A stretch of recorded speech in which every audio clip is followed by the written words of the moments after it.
Welcome to the Total Soccer Show and our latest edition of the Bulletin, where we take a look at some of the biggest headlines in the world of soccer. On today's show, we're looking at Wrexham's back-to-back promotions, Leeds and Burnley's return to the Premier League, the Copa del Rey Final, and much, much more. My name's Ryan Bailey. Joining me today, your friend, my friend, Taylor Rockwell. Hello, Taylor. Hello, Ryan Bailey. Good to be here. Excited to be here. Let's talk some soccer. Let's talk plenty of different kinds of soccer in our Bulletin Roundup, Taylor. Looking forward to it. Indeed, joining us to do so, Graham Ruthven. Hello, Graham. Hello, Ryan. How are you? Are you nice and refreshed from your weekend? I haven't spoken to you yet this week. Are you nice and refreshed from your weekend of chain restaurants on International Drive? Is that good?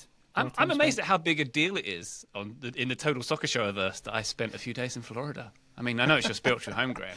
And I'll tell you this, Taylor, before you came and joined... It's the timeline. It's the abbreviated timeline combined with going to Orlando to not go to any sort of resorts or theme parks. It's driving to a landlocked swamp to then eat food and drive home on the interstate. Which part of the plan don't you like? Mostly the Orlando of it all, if I had to say. I think I would take a weekend on the highway than Orlando. Did you go to Bass Pro? Whatever. Orlando's fine. Bass Pro Shops. Played Pirates Cove, Crazy Golf on International Drive, Graham. What more could you ask from a weekend? That's what I say. Yeah, great stuff. Yeah, wonderful stuff indeed. Very enjoyable. But we are here to talk Bulletin. Before we get there, patreon.com/Total Soccer Show for all our bonus content, including bonus episodes, bonus video, and access to our Discord server. All the cool kids are hanging out there, including, but not limited to, our followers in Orlando, which we love. I will add, we love Orlando. It's genuine on my part. Can't speak for Taylor. But Taylor, before you joined our recording, I was telling Graham about the hotel I stayed in. As soon as I named the hotel, he named the street and all of the food vendors on that street. That's how well he knows that town. It was impressive. Yeah. I am not kidding. I've explained this to Lucy before. I know Orlando better than I know Edinburgh, and I'd like to keep it that way. Wow, Scotland. Congratulations. You guys are living the dream, I think. A very specific version of a very specific dream, but nonetheless. Yeah, indeed. Yeah. I have one where my teeth are falling out. Still favorable to being in Orlando. Well, after you come back, after a weekend at the chain restaurants. Yeah. Orlando's fine. I don't know. I don't really... I don't know. There's no cities I truly dislike in the United States that I can think of off the top of my head. Good. Let's keep it that way. Excellent stuff. I'm thinking about it now. Let's actually, there is an American city which we're going to start off talking about in this episode, Taylor. Wrexham, America's team. Let's go there, shall we? Wrexham currently, as we record, are second in League One. Birmingham have already won their league, so they're going up. Wrexham beat Blackpool earlier this week 2-1 to get back into the automatic promotion spot. The top two go up in League One. They are guaranteed at least the playoffs. Taylor, we live on the timeline where Wrexham are about to have their third back-to-back promotion. Mm-hmm. Obviously, there is a lot of financial might that has gone behind this. No. Yeah, seriously. That's not been mentioned. They've got famous owners. I don't know Really? if you've got Hulu, Graham, but they have a little show where they tell you all about it. But regardless of that, it is still, let's give them that. That's an impressive feat to have three back-to-backs, right? It doesn't happen very often. No, I mean, it's an incredibly impressive thing. And I did not expect it to move along this swiftly. I thought they'd get into League Two. I thought maybe they'd be in League Two for a season, then they'd get into League One, and that's about where they would be. So for them to be in a position where they are very likely moving into the championship, it's one more win, and they're in. And even if they don't win, I think there's still some permutations that could have them getting there automatically. Otherwise, they're in the playoffs, which they probably don't want to be in. But it is tremendously to their credit with the team that they have built. Certainly they have the resources they do. Certainly they have the ownership and the kind of visibility that they do. But I think it is still so difficult to achieve what they have achieved as successfully as they have. I also do think we are now approaching the point where I thought they would eventually get to, and this is where they might sell, because I do think they're entering the kind of sphere where there is a lot more money. And I think that's what would happen if they got into the Premier League. We get that question sometimes about, like, could they be a Premier League team? Could they sustain this and be in the Premier League long term? And I think once you reach that level, now they're sort of the ones who are maybe going to have to be a little bit like cheap in what they're doing. So I think now they reach a really interesting point if they do end up going to the championship, because that's where I think their mettle will be truly tested. But all the same, a credit to them. Yeah, I was speaking to Rich Fay, who has a podcast called Rob Ryan Reds. It's a Wrexham podcast. I was listening to that. Yeah, it's really good. And so I'm doing a piece for The Guardian this weekend, so I was emailing him back and forth. He's providing me some insight for that article. He was saying, the way he kind of worded it was, this season has been the most enjoyable because it's the first season where they haven't expected promotion. The last couple seasons, it's been 3 seasons now, right? They didn't get promoted the first season, they got promoted at a National League second season, then up last year from League Two. And I think that first one was like, didn't they buy them with like 2 games to go or something? It was very much like, if you guys win this game and you get promoted, great, but we're going to clear house no matter what. So even there, it's like sort of an outlier. Yeah, they still got a Wembley final that year, though, if I remember correctly. Didn't they play at Bromley in one of the? They lost it, right? Yeah, they lost it too. So maybe it was the season before, like when they first buy. So maybe they've been there a little bit longer, but all the same, success. Yeah, and it's the first season where I mean, look, I'm not going to pretend that I know that league intricately, but just my hunch was that this would be a consolidation season. Maybe they'd go in at mid-table, then they'd build again for next season, and they'd have a promotion push then. So for them to be on the brink of getting up to the championship now, it's ahead of schedule. And so I have been. I think Ryan and I have probably been the most cynical about this whole project of like the 4 of us. Your introduction didn't convey that at all. No, they have clearly done a good job of building out this team. They've spent money, but like they've got results out of it. I do think they're reaching, to your point, Taylor, I think they're reaching a crossroads where there's been an evolution of this team from that first iteration where it was all about Paul Mullen and Ollie Palmer.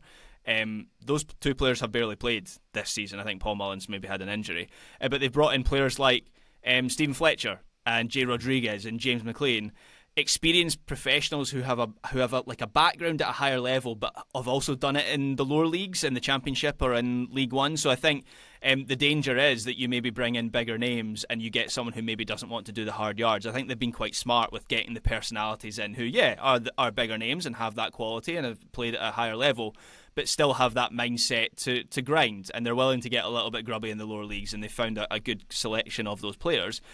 I look at the age of those players that I've just mentioned and a couple others and think there's a chance they get run over the top of in the Championship. And so again, going into this summer, like they had a bit of a rebuild last summer, it feels like maybe they might need to rebuild this squad again this summer to go and compete at Championship level. But they've done it season on season up until now, so what do I know? They might do that. Well, that's sort of the general criticism of their approach or their philosophy as they've built thus far, isn't it? They're going to hit a ceiling, and it seems like that ceiling might be the Championship, because it's not as if they've built grassroots and they have like a big youth team that they're sort of plucking players out. They've not got like a class of 92 coming through to bring them through in any means. They are buying, as you mentioned, sort of some veteran players, but players, quite a lot of when they first started out, it was buying players from 1 to 2 leagues above them. And if you try and do that in the Championship or at the top of League One, the model doesn't work because those players are too expensive now. So you can't keep doing that. If they're going to succeed and get through the Championship, they have to change their approach. They have to look more long-term. They have to look at actually, getting reserves and youth and building like a foundation, which arguably you could say they don't have at this point because they've relied on buying talent from higher levels, and there is a ceiling for that general approach. At the same time, I mean, we talked about this with the Reading question, I think, last week, where they poach Sam Smith off of Reading because they're in such financial straits. He is now their top scorer by some distance. I think Stephen Fletcher has 8, Sam Smith has 16, and he's 27. So, I mean, you would assume that he can hang around. Is he still like that good in the Championship? We will most likely find out next year, but there has been some expenditure towards players that I think are under 30 that can be difference makers, can be kind of key for them. But I think the point still stands. They have a lot of guys who are older, who have sort of, it seems like, taken the gig because there is some visibility, there is a little bit of celebrity that comes with it. My question has also been, at what point does that sort of cease to be a driving factor? And maybe the answer is never. Maybe even if they were in the Premier League, there would still be that, like, yeah, but they're owned by Deadpool and Mac from Always Sunny. Not quite at the same level, but like, would there still be an appeal to playing for them, knowing that there is that kind of Hollywood connection, knowing that there's going to be some cameras around?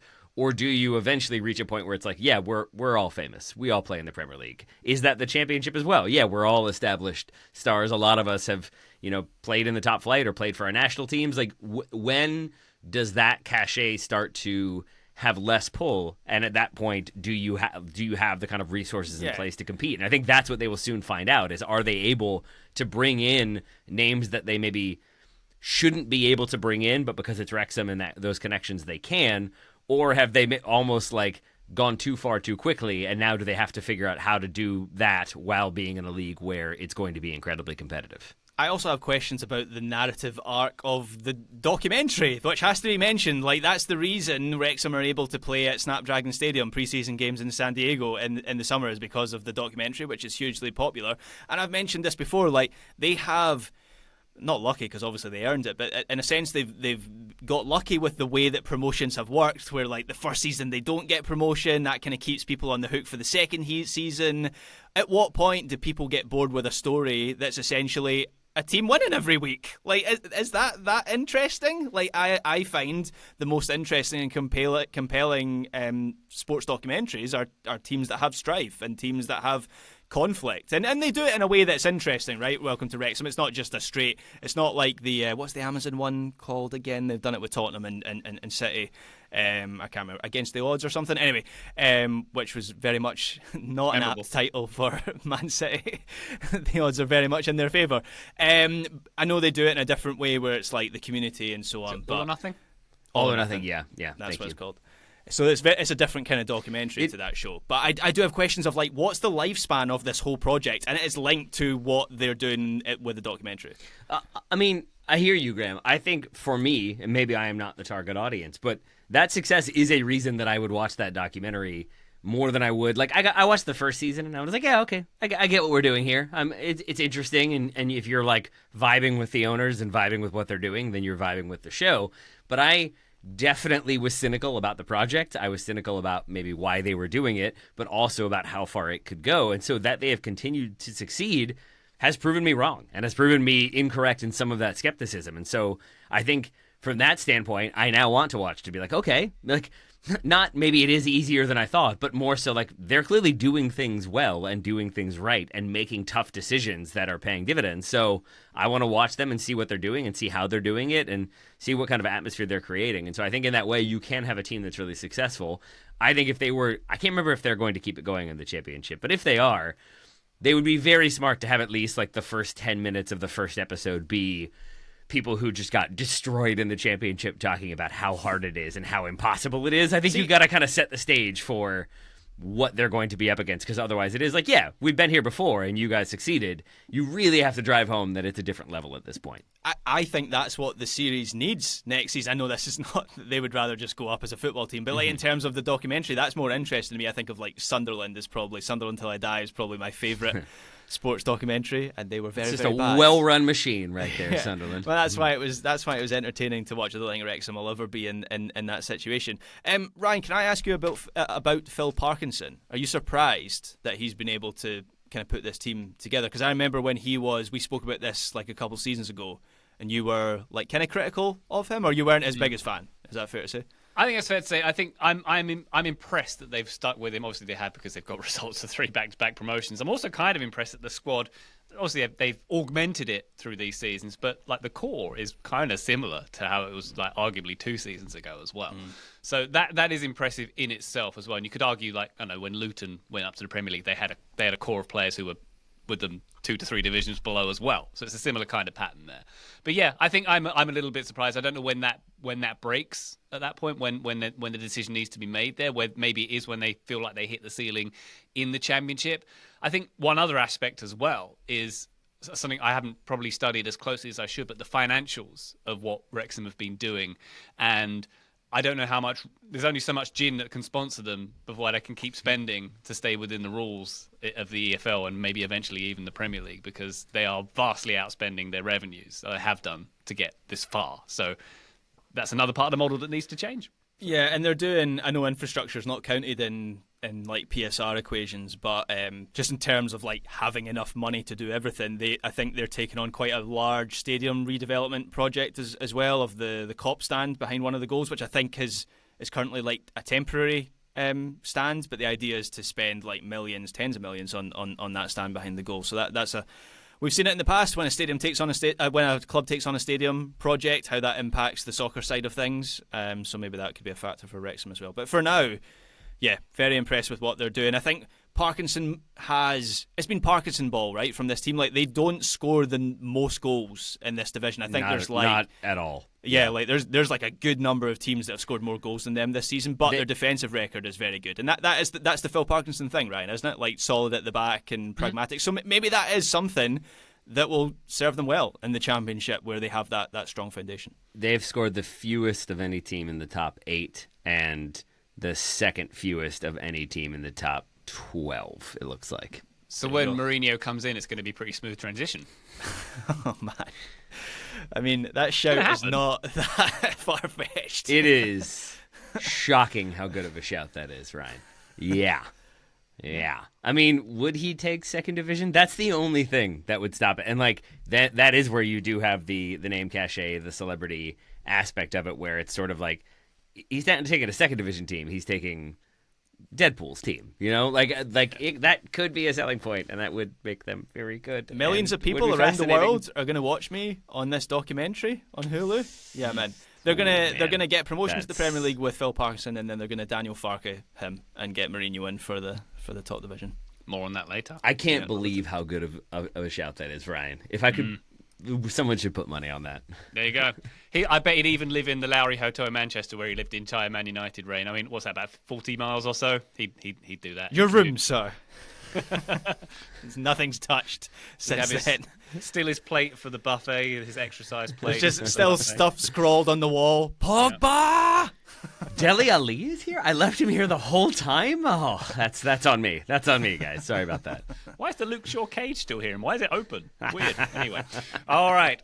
Good stuff. Let's take a quick break. When we come back, we're going to talk about Daniel Farke and Leeds, the promoted teams, some Man United chat, and much more. Join us then. Total Soccer Show, welcome back to the Bulletin.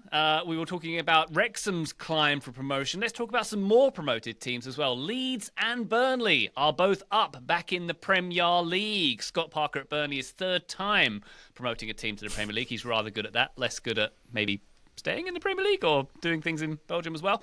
And Daniel Farke, Graham, has brought Leeds up. Yeah. But what's going on here? We're hearing, certainly as we record, that he could be sacked before the next season. So promote a team, see you later. What's going on here? Yeah, so Leeds, their promotion was confirmed on Monday, and on Wednesday it was quite widely reported, as you kind of referenced, Ryan, that Leeds are considering parting ways with Daniel Farke before the start of next season. Now, apparently the reason they are thinking about this is they are concerned with Daniel Farke's record in the Premier League. So just to recap what his record is, he was relegated once as Norwich manager, then went back up. Norwich were even worse in that second season, and Farke, or not just him, Norwich, his team, lost 15 league games in a row, which is a Premier League record for a manager. And the criticism of Farke is that he doesn't adapt his approach. So his teams, just what I was saying about Phil Parkinson, maybe his pragmatic defence-first approach, maybe giving Wrexham a chance in the Championship next season. The criticism of Farke is he's a modern thinking coach. He wants his team to play attractive football, and obviously that's been good for Leeds in the Championship. They've obviously had Red Bull come in as a minority owner, so there's an expectation there of how that team will play, which then leads me to question what manager they would appoint to replace Daniel Farke, if they maybe want someone a little bit more pragmatic. Is that going to fit with the Red Bull thing? But basically the criticism is that, you know, he doesn't accept the reality of being in a higher division, and the gulf between the Premier League and the Championship, as we have seen the last couple seasons, has never been bigger. So yeah, it's a bit of a mess for Leeds at this point. I don't think it's the kind of story you want 2 days after you've won promotion to then be having this leaking out to the press. I have questions over how this has made it out to the press. Is this Daniel Farke's agent who has got wind of Leeds potentially making a change, and he's kind of briefed some journalists in the hope that it turns some people against Leeds and maybe keeps him his job for the start of the season. But I kind of question how you come back from this. Like, Leeds, it's already been made clear how Leeds, what their doubts are about their manager going up into the Premier League, where you need that positivity. So it's certainly not ideal for them. It's really confusing, though, because there's a very good, and well, it's confusing to me at least, because there's a very good piece by Baron Cross for The Athletic, inside Leeds United's promotion, playoff wake, Captain Ampadu's impact, and 49ers Farke faith. Interesting, like, final little moment there. And in that piece, I spoke to a lot of people, like, on the condition of anonymity, talking about this season, talking about individual players, and it was, like, universally praising Daniel Farke for what he has done, for the atmosphere he has created, for the way that he has helped get rid of players or move players on who weren't buying into the approach, weren't buying into the kind of we're all playing the collective belief that the squad has had.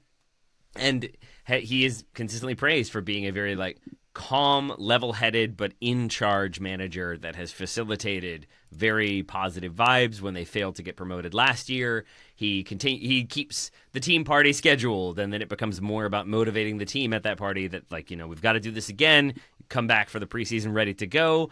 Players that were out on loan, like Brendan Aronson, are brought back in and reintegrated, and nobody bats an eye, and it feels like he has everybody on board, had good relationship with the ownership, has exceptionally good relationship with the players, at least according to that piece and a couple of other little things I've seen.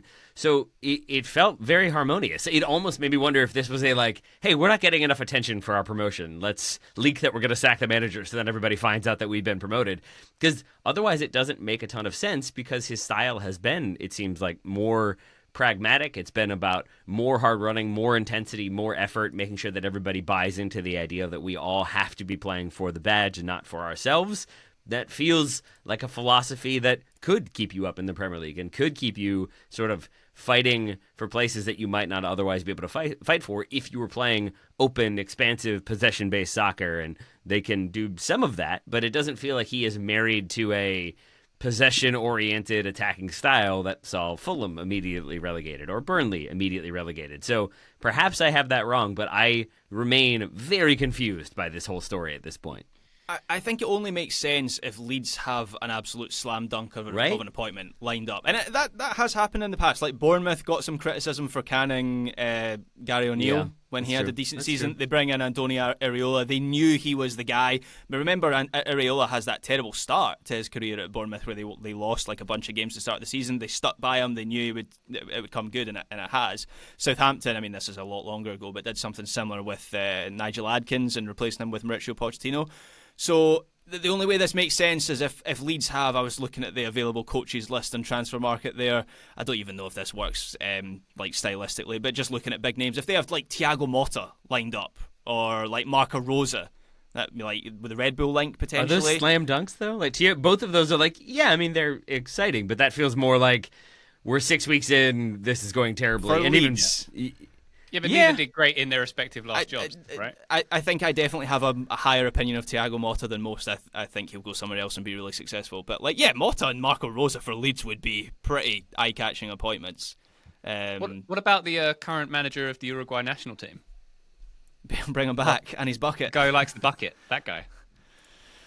I mean, Leeds fans would love that. I think that's the only way you win them over. But I think he's enjoying trying to win stuff with Uruguay. Is it Mourinho is the name we've actually been seeing to bring his name back into the conversation? I think we've seen his name potentially linked with this job as well, right? I actually hadn't seen that. So that's news to me, but that doesn't mean it's not out there. I think that would be a pretty terrible fit, to be honest. Agreed. for what they want to be. And really, I am owning that I'm putting a lot of faith into that Athletic piece, but I really enjoyed it, and I thought it was really interesting and gave a lot of insight. And as an example, it talks a lot of, if you all haven't read it, or for listeners who haven't read it, there's a story about Ethan Ampadu when he is given the captaincy, and how in the past when captains went in for Leeds to negotiate bonuses and how bonuses would be divided, it was the captain. It was usually two sort of more veteran players who were consulting with him. They would allocate it based on minutes or matches started or whatever sort of incentives you wanted. Ampadu went in by himself and was basically doesn't matter appearances made if we all share the bonuses equally. If you've played every single game or if you've played one game, if you're there working hard, if you're training every single game, if you're helping make this team better, everyone deserves the same bonuses. Everybody's on the same page about that, creates even more squad harmony, and it just feels like there is a more harmonious situation than there has been at Leeds certainly last time they were in the Premier League.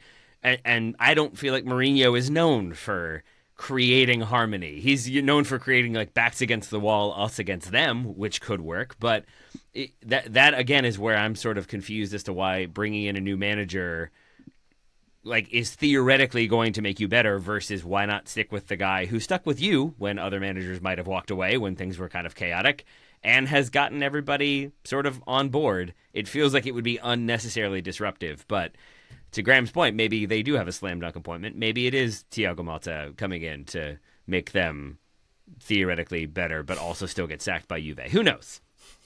There is an interesting point. I was listening to a podcast that rhymes with Schmardy and Schmeekly, and they were talking about this. That one, yeah. And they were talking about the managers bringing a team up to the Premier League, and the question that was asked was words to the effect of, "How does a manager prevent having a disastrous season in the Premier League when they go up?"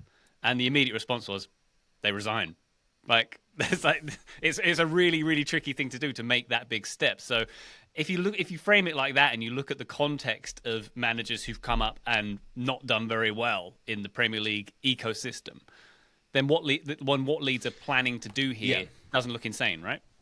I mean, like, I hear what you're saying, and I think theoretically no. However, in this specific situation, like, I think the hardest part to me, to back up for a moment, the hardest part to me would be if you have a manager who was preparing a team for a promotion battle. We expect to win more games than lose. We expect to win more games than draw. We are aiming for promotion, and with Leeds' payroll and wage budget, they had to get promoted or they were in quite a bit of trouble.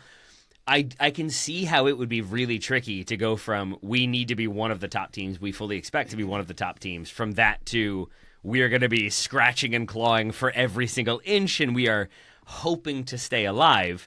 That would be a really, really difficult transition if it didn't feel like he already had everybody sort of on board and ready to fight for every single inch, and that seems to have been a huge part of their identity this season. So it does feel like more of an easy transition. I would agree with that if it to go back to it, if it were Fulham when they come up scoring over 100 goals and it's like, well, we should be able to do that in the Premier League. No, you won't. If it were Burnley doing the exact same thing except losing their manager at the same time, I would have concerns. I have fewer concerns about that with Leeds, which is again why I'm sort of confused by this, but I might also just be buying into the hype, and in reality it might be more fractured and disjointed than I'm giving it credit for. Yeah, when I look at particularly the last two seasons, the teams that have struggled so badly in the Premier League, the teams that have come up and gone straight back down, I don't really think in maybe there's an exception to this somewhere along the line, but I don't think the managers have been the issue, right? Like I think Leeds should be focusing on just finding top end talent for this team. I look through this team and look, it's full of players that we know the names of, we've watched before, like Dan James is in this team, Brendan Aronson, of course, is in this team, Solomon, who is potentially on loan from Spurs, I think at this point. Willie Gnonto. Wilfred Gnonto. I like Wilfred Gnonto. I haven't watched him in a while. Championship is a little bit of a black spot for me. So it could be that these players have taken a giant leap forward in like the season since I last watched them. But it's still a squad that I look at, and just in terms of like talent, they're nowhere near the like the Wolves or the Everton even or whatever of the Premier League that they're going to have to be competing against. And I look at the team that has made that's done the best job in the last like 3 to 4 years of going up and sticking is like Nottingham Forest, who spent a fortune, and we mocked them for it. We called them a circus for a long time, but out of that they were able to forge a team and find a lineup that works, and then they found the manager for that team. Like, they didn't do it the other way around. So I just don't see a world where, not to do my best Joe impression here or anything, but like I don't see a managerial appointment, even if it was Thiago Motta, who I am a fan of, coming into this team and all of a sudden I'm thinking, oh, they're going to finish mid-table. I don't think that's a reality that exists. They have to do something with that squad as a whole first. Yeah, Graham, I think that's a very fair point. And I think also maybe that would be a thing that helps me understand better if Leeds were to sack Farke. If the idea is we don't really have a squad that is going to allow us to compete for the Premier League, and now we see from this season how difficult that can be if you don't have the talent and the buy-in. So we're going to sell some of these guys to championship teams. There is going to be a squad overhaul. So then you lose that consistency and chemistry. So why not then lose a manager if you have doubts and bring in somebody who can maybe more capable, keep you in the Premier League and play a style that will make that happen? If you're already going to change things, basically, if you're already going to disrupt that harmony, why not just disrupt it fully and make some hard decisions now? I guess I can see that argument. a little bit more, it gives me at least something to understand why they would make that choice. I'm still not sure I fully like it, and I'm not sure I fully agree with it, especially with the expenditure they have already made. I don't know how much more they can sign at this point, though. Getting promoted tends to give you a bit more money to spend, so I'm sure they will find a way, one way or the other. Hear me out. Job swap. Daniel Farke to the 49ers, Kyle Shanahan to Leeds. If you want to disrupt, that's how you do it. Are we in? Yes, I mean, Ted Lasso style. That person is. I mean, yeah, but I look forward to him. My most specific reference I can give you is I look forward to him constantly lying about how fit his players are, and then everybody starting them in fantasy and getting furious when they don't play for half the season. So in that way, there'd be some gamesmanship already. He could study under the tutelage of Jose Mourinho. Let's make this happen. All right, wonderful stuff. Before we move on from the promotion stuff, also, Graham, worth noting that Burnley have done things with a very defensive mindset coming up to the championship, through the Incredible championship, record into the Premier League as well. So there is a perception that they are better suited to survive in the Premier League because they're not going to try and do the Southampton. We'll play how we're going to play. They're going to, put them behind the ball and have a bit more of a pragmatic. Can't wait to watch that. I mean, I'm begging that it's not Sheffield United who also come up through the playoffs, just because I can't take any more of the loop where we have, Leeds and Burnley are already two teams that have bounced between the two divisions over and over again. Sheffield United are a third team. And it's also the managers like Daniel Farke, Scott Parker and Chris Wilder. Am I meant to be excited about teams that are coming up? I mean, the Leeds are probably the most exciting. In fact, not probably, they are the most exciting of those three teams. So yeah, Farke would be a little bit annoyed if he's the one that loses his job. Indeed. All right, before we take a break, another quick bulletin we're going to squeeze in. Man United transfer news. Matheus Cunha, Wolves forward Matheus Cunha, is being linked, Graham, to Old Trafford. What do we make of this one and potential future plans for United here? Yeah, so this was reported earlier this week by David Ornstein and a number of other journalists across the industry. Manchester United, not only are they interested in Matheus Cunha, they have held discussions with Matheus Cunha over a move to Old Trafford. He has a release clause in his Wolves contract. That's a contract that he signed like 3 months ago. It's not that long that he signed that. And that release clause is apparently £62.5 million, which seems like a lot of money to me, but that is the Premier League tax. Why does that seem like a lot of money? I don't disagree, but because this is also Manchester United who spent over 100 million on Antony or whatever. So but if that's the gauge, then it's a bargain. I think just by what is out there on the market, Matheus Cunha, I'm about to contradict myself a little bit here because I think this signing could work out for Manchester United, but he has overperformed his underlying numbers by quite a bit this season. So can you rely on him to continue doing that in a Manchester United team that doesn't create a lot of opportunities around him? Like, that's been the issue, or one of the issues with Rasmus Højlund. He's a very different sort of attacker to Rasmus Højlund, so maybe he would be the one creating the opportunities for the centre forward.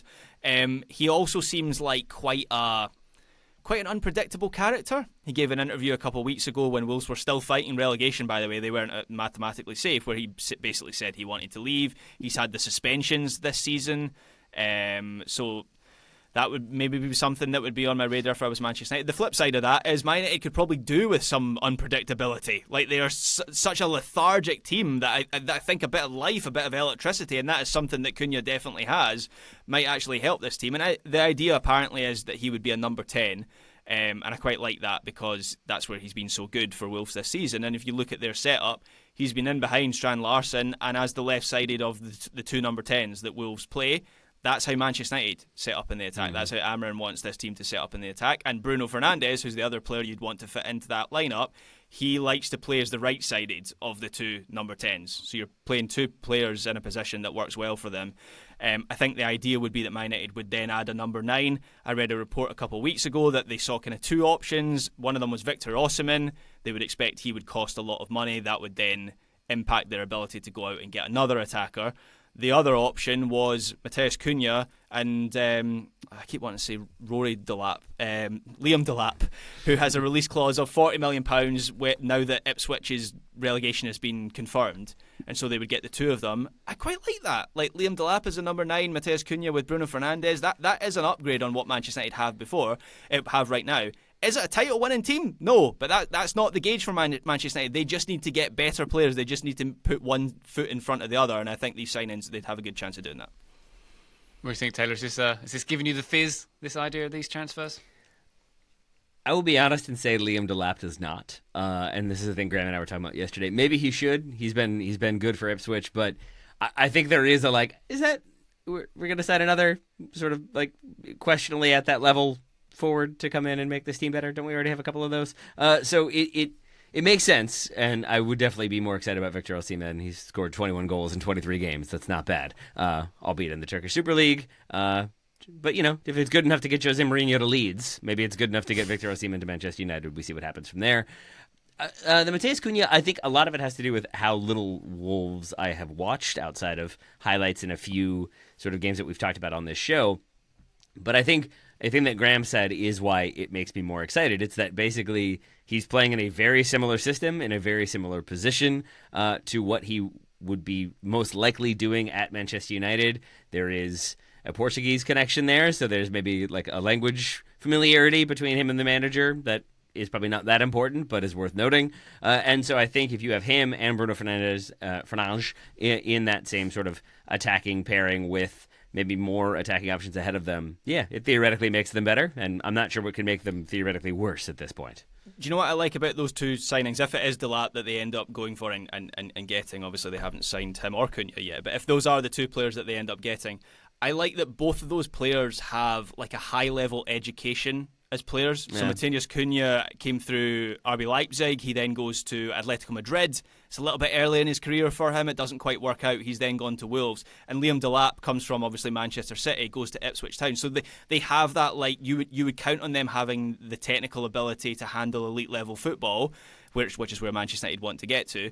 But they still have the hunger of like they haven't achieved at the top level. Like Cunha has been excellent for Wolves, but without being disrespectful to Wolves, Wolves are Wolves. Like going to Manchester United in terms of the size of the club and what they should be able to achieve as a step up. And Liam Delap's been playing for Ipswich Town and in the Championship last season, even though he was on the books of Manchester United. So Man United need to do like a PSG, right? They need to get younger and hungrier. And while Cunha's not especially young, he's not old either. He's 25. Liam Delap certainly is young. Like for those reasons, I kind of like the profile of those two players. And Graham, to your point, they need like something, maybe a little bit of unpredictability would be the worst thing. Pretty strong numbers for Cunha in terms of progressive passives, progressive carries, successful take-ons. So he is somebody who you could put in there who could create individually, but also help with more useful and dangerous possession. So I think I'm coming around on it. I'm a little bit more excited about it, even if the price tag means they might be limited in their expenditure elsewhere. There you go. And watch all those numbers ebb away as he pulls on that famous red shirt, Taylor. Just immediately hit the green bar drops to red. Yeah. It doesn't happen immediately. There's normally like one or two games. I remember this with Højlund, like on his debut, and it was like, wow, he's making runs, and now he just doesn't make any runs. It's happening to Patrick Dorgu already as well. Man, that bar is low. Yeah. All right. On that note, let's take a quick break. When we come back, we've got a Clásico this weekend, a Copa del Rey Final Clásico, no less. We're going to talk about that and also MLS Deadline Day. Join us then. Total Soccer Show, welcome back to the Bulletin. Let's go to Spain. We've got the Copa del Rey Final coming up this Saturday. Barcelona versus Real Madrid. Graham, this is one of two Clásicos we have on the horizon between the top two teams in the league in Spain at the moment. Maybe to start off with, if you are a Barcelona fan or a Real Madrid fan, which of those two Clásicos do you think you want to win? Presumably, it's the league one you want to get at this point, but is it that simple, the calculation? No, it's probably not that simple because you could feasibly lose the Clásico one and still win the title, right? So they're 4 points ahead of Real Madrid. They would still have the advantage. And I think Real Madrid are going to, the way they're going anyway, Real Madrid, they're going to drop more points than Barcelona between now and the end of the season. I think this match will matter, the Copa del Rey final I'm talking about now. I think that this weekend's match will matter more to Real Madrid, if I can frame it that way, because it would at least give them something to prove that they are competitive at the top of Spanish soccer, that they're not too far away from Barcelona, who are setting the pace at the top of La Liga right now. They're obviously still in the Champions League as well. You might also hear the narrative about it being an opportunity for Carlo Ancelotti to save his job. I mean, maybe that's the case, personally, and just going on the reporting that's come out this week, and David Ornstein having an article earlier this week about how it's likely that Carlo Ancelotti will leave Real Madrid at the end of the season no matter what. I don't think there's any saving his job at this point. That's an interesting situation with Ancelotti, where there's weird timing with the Club World Cup, where that starts in mid-June. If they were to sack him at the end of the season, do they bring someone in for that tournament? Is Xabi Alonso going to be ready to take that team at that point? Do they wait until after the Club World Cup and get him in for pre-season? So they've held talks with Xabi Alonso apparently, but there's still some things to figure out there. But the reality of the situation for these two clubs right now is that Barcelona have more going on. They're probably going to win the title. They're in the Champions League semi-final, so it's logical that this would mean more to Real Madrid as a way of salvaging something from a pretty underwhelming season to this point. Yeah, Taylor, that has to be the right way of looking at this game, right? Because as Graham says, Real Madrid 4 points behind Barcelona with 5 games to play in the league. This is an immediate chance to get some silverware on the board this season and to actually get some value out of this campaign.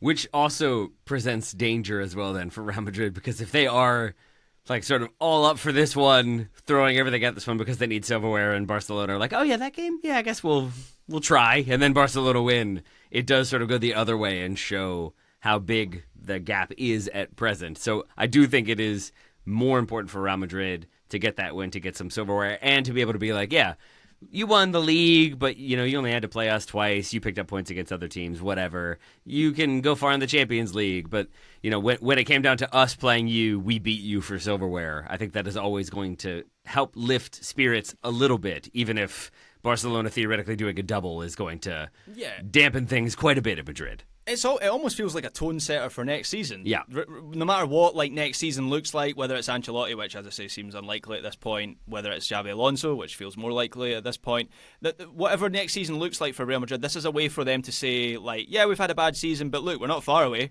We could still dominate Spanish soccer and European soccer next season. Which at this point I don't know whether they could, to be honest, because there are some issues with that team. One of them, Kylian Mbappe and Vinicius Jr. Kylian Mbappe back from suspension this week, so you would assume he'll be back in the lineup.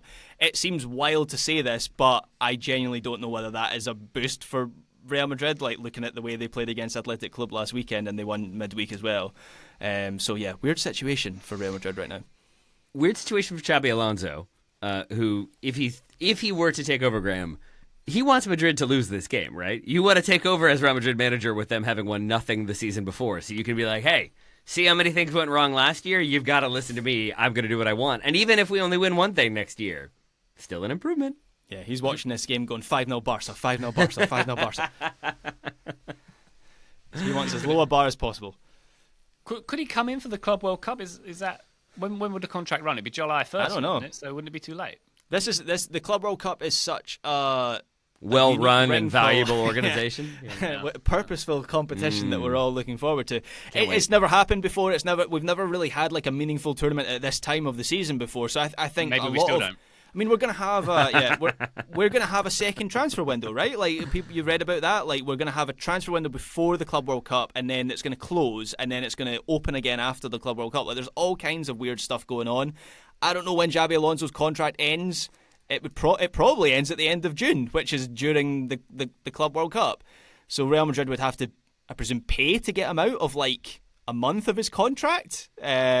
Yeah, I don't know whether it's feasible. I think the more likely situation or scenario is Carlo Ancelotti leaves at the end of the domestic season. They have an interim manager for the Club World Cup, and then Xabi Alonso comes in at the start of July or mid-July. Zinedine, we've got one last job for you.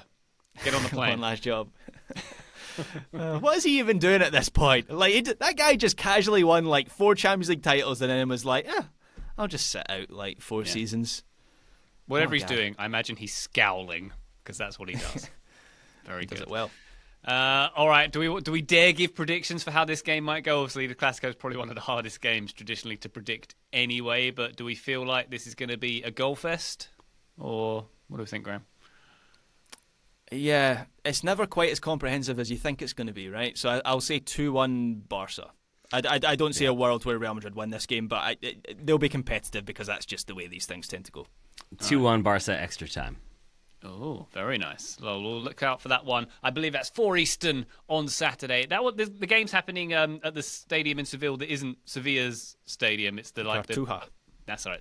Was it the Olympic Stadium? or that word that Graham just said. I was totally going to say that too. Estadio de la Cartuja. Yes, that one. So we'll look out for that game on Saturday. One last piece of business for the bulletin. MLS deadline day was this week. It was Wednesday.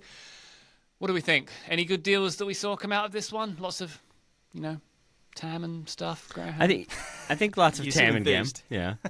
I mean, in my opinion, there were lots of moves. Maybe more moves than I thought would happen. They're all sort of like, that could be good. That could be exciting. I think that's exciting. That's kind of where they were. I feel like there are fewer, unless I'm forgetting any, like slam dunk that's definitely going to make a team better. I think maybe the biggest one would be Julian Gressel going to Minnesota. That feels like a very smart move for him, even if it means leaving Miami, which I know Ryan would be loath to do.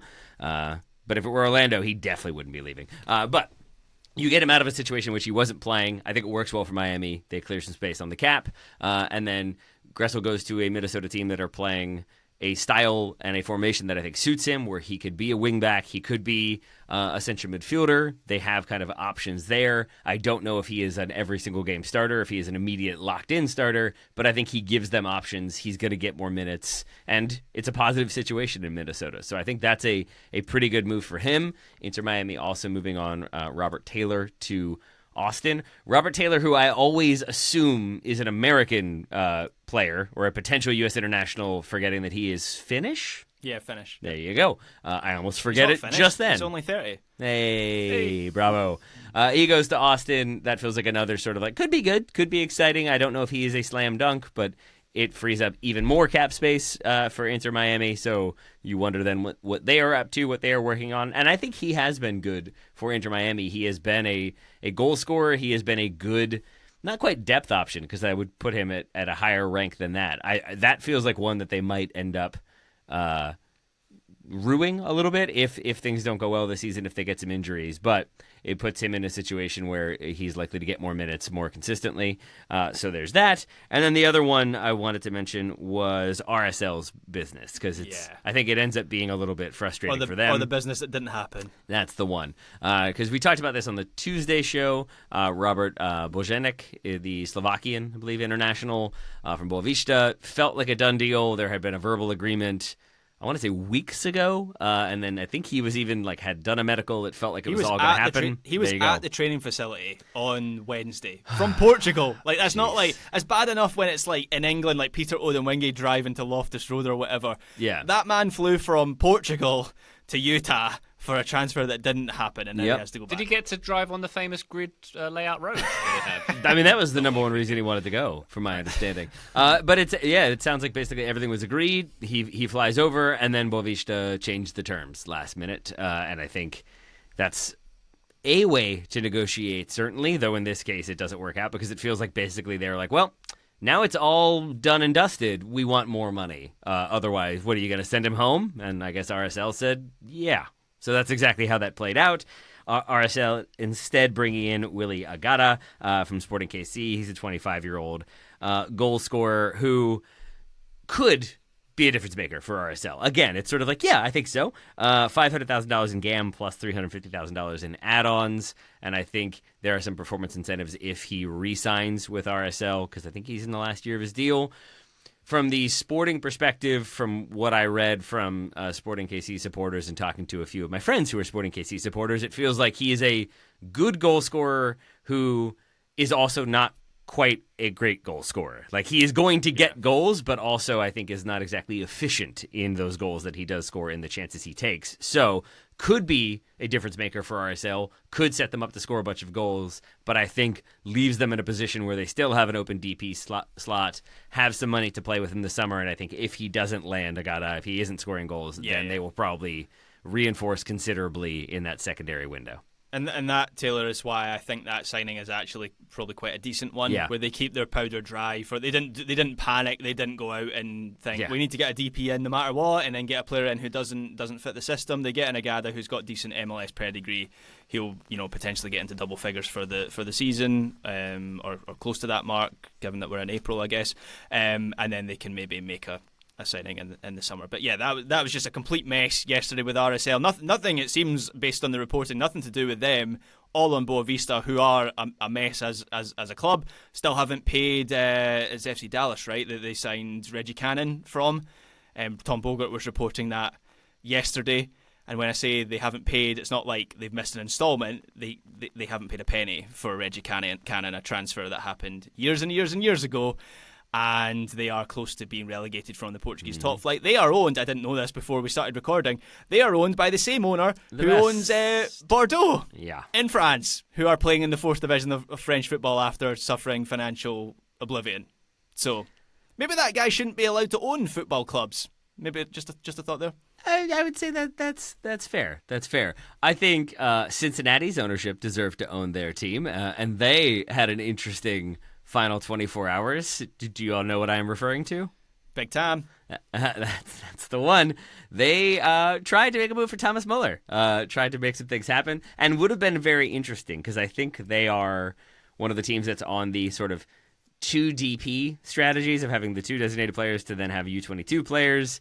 I think they had a lot of money tied up in maybe underperforming players. So I think to make this happen, it would have required them to immediately sell some players and get rid of some assets to then be able to bring in Thomas Muller on, I'm assuming, a high-paying TAM deal that doesn't end up coming to fruition. And I wonder if once they were kind of faced with all of the stuff they would have had to do to make this happen, to make it work, I wonder if there's just a feeling of like, okay, well, we tried at least, and that's kind of what matters. We can say we tried, but we don't have to do a massive amount of heavy lifting to get this all done.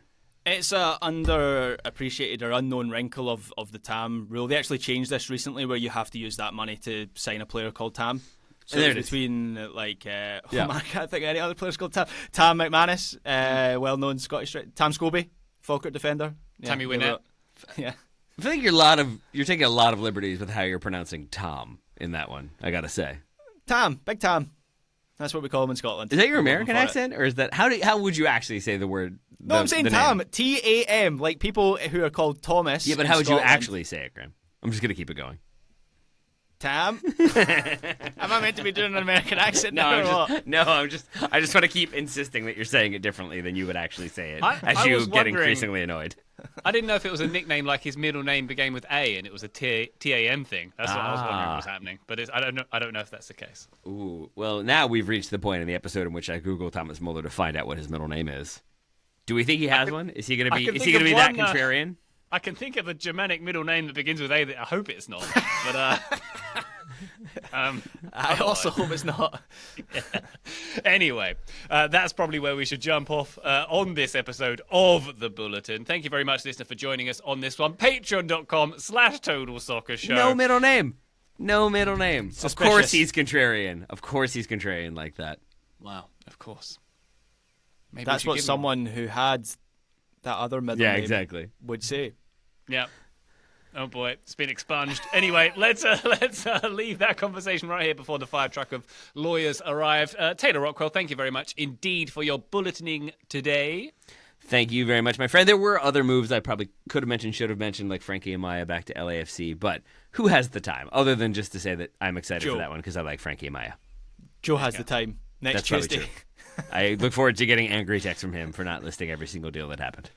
There you go. Wonderful stuff. Graham Ruthven, thank you very much indeed, sir, for your contributions. Thank you, Ryan Bailey. And listener, thank you very much for joining us on this here episode. We hope you enjoyed it. We'll be back on the feed very shortly, but for now, bye.